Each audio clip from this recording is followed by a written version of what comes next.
Hello guys! For this video, I will show to you on how to cook the steamed fish. One of the famous and healthy Chinese recipe. Okay, before we start, I will show to you first the ingredients for this recipe. First is fish, of course, one whole fish. Next is salt. I use the iodized salt and white pepper powder, green and red pepper, ginger, parsley, spring onion, leek. Leek is like this. This is leek. And then seafood soy sauce, wine, this is wine, brown peppercorn, and of course, the oil. Okay, ang first thing na ginawa ko is naglagay ako ng leek sa plate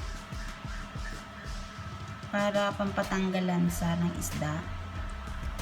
And then next, rub it with the salt. Rub po natin siya ng salt. Konti lang. And guys, huwag po natin kalimutan na maglagay ng, nahiwaan ang isda. Hiwaan natin ang isda para maluto pati yung loob. Yan. Yan. I-rub natin. And then, maglagay tayo ng white pepper powder. Lagyan natin siya to add flavor also. Yan.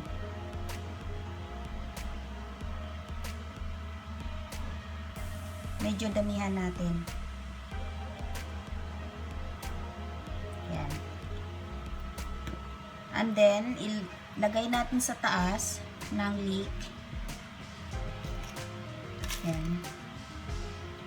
Tapos, sa loob, lagyan din natin siya ng leek. Dito sa loob. Para matanggal yung lansa. Yan. Tapos, ginger. Maglagay po tayo ng maraming ginger. Pati sa loob ng isda. Yan. Damihan natin. Sa labas. Pati dito sa gilid. Yan.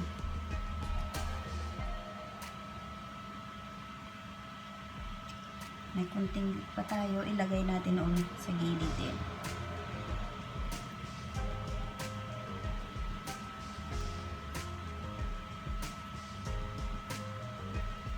And then, yung spring onion, lagyan din natin siya ng spring onion sa top ng isda. Ayan, pati sa gilid.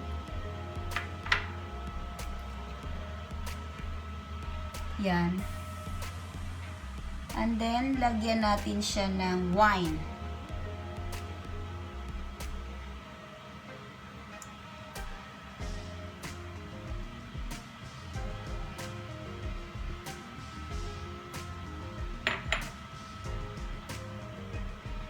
At saka ng red pepper.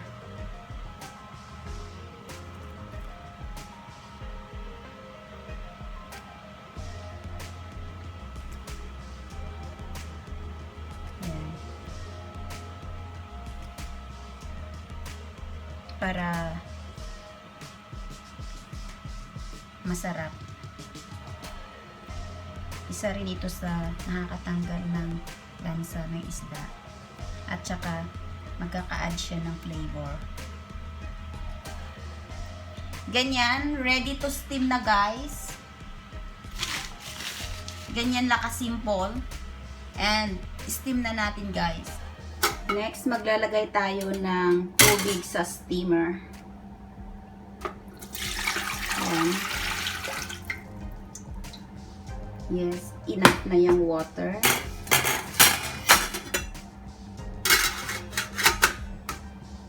Yan. I-boil muna natin yung water guys. Saka natin ilagay yung fish. Itong mga ingredients na natira, gagamitin natin mamaya pag naluto na yung isda natin. And guys, the fish is already inside. Maghihintay na lang tayo ng 12 minutes. It depends sa fish kung gaano kalaki. For me, 12 minutes yung i-wait ko. And ito na guys, after 12 minutes na pag-steam, yan na ang result. So, ang gagawin po natin is, tanggalin po natin yung mga nilagay natin. Tanggalin po natin siya.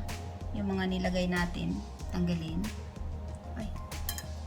Yan, tanggalin natin lahat ng ito.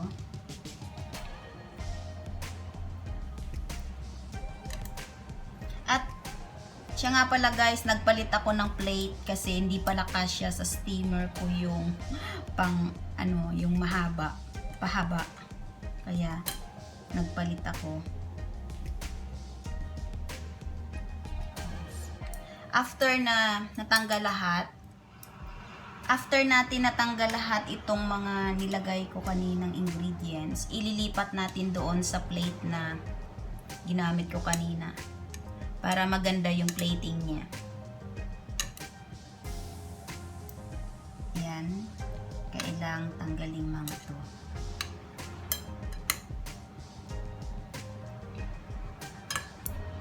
Yan. Lahat po guys, tanggalin natin.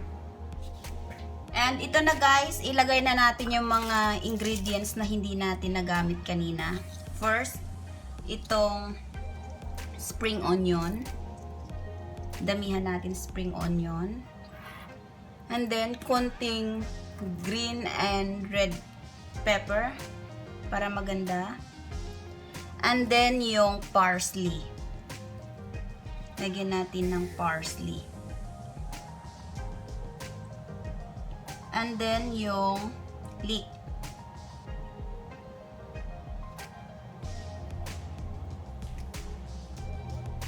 Ganyan.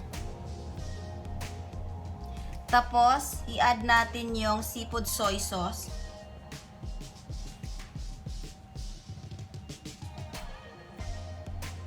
Yan, wag ubusin. Yan lang. And guys, nagpapainit tayo ng oil. Tapos, i-add natin yung brown peppercorn. Para mas masarap yung ating steamed fish. Yan, ubusin natin yung oil. Yan. Slowly lang yung fire. Small fire lang ang gamitin. Yan, ganyan. Para dahan-dahang lalabas yung flavor ng brown peppercorn. Okay, ang last part na ating gagawin is maglalagay tayo ng napaka-mainit na mantika.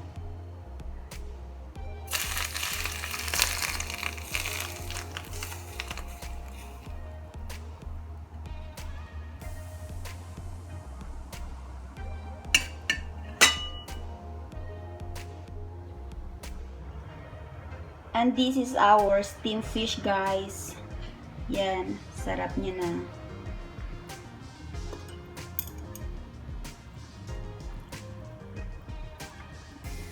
Yan. Yan. Okay, thank you so much for watching guys. Please don't forget to share, like, and subscribe. Thank you so much guys. Thank you for watching. Thank you. Bye. Eating time.